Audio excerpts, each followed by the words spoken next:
గుజరాత్లో మరొక కొత్త వైరస్ పుట్టుకొచ్చింది. ఇది కరోనా మరియు మంకీపాక్స్ వైరస్ కన్నా చాలా డేంజర్ అని డాక్టర్లు చెప్తున్నారు. ఎందుకంటే ఈ వైరస్ వచ్చిన వాళ్ళలో 85% మంది మరణిస్తున్నారు. అంటే 100 మందికి ఈ వైరస్ వస్తే అందులో 15 మంది మాత్రమే బతుకుతున్నారు.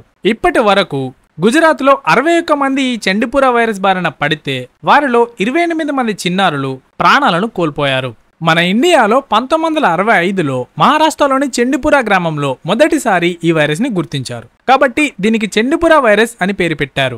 2003లో ఆగస్టు నుండి అక్టోబర్ వరకు ఏపీ మరియు మహారాష్ట్రలో 329 మందికి ఈ వైరస్ రాగా అందులో 183 మంది మరణించారంటే ఇది ఎంత డేంజర్ వైరస్సో అర్థమవుతుంది.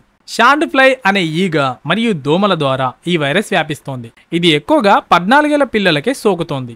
వారిలో ఇమ్యూనిటీ పవర్ ఎక్కువగా లేకపోవడం వల్లే ఈ వ్యాధి బారిన పడుతున్నారు.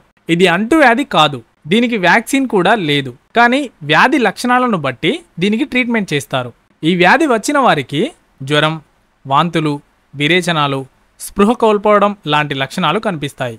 ఈ వ్యాధి ఎక్కువగా ఆగస్టు నుండి అక్టోబర్ మధ్యలో వ్యాపిస్తోంది. ఈ వ్యాధి వచ్చిన కొన్ని రోజులకే మరణించే అవకాశం ఎక్కువగా ఉంది. కాబట్టి మీ పిల్లల్లో ఇలాంటి లక్షణాలు కనిపిస్తే ఆలస్యం చేయకుండా వెంటనే డాక్టర్ దగ్గరికి తీసుకువెళ్ళండి.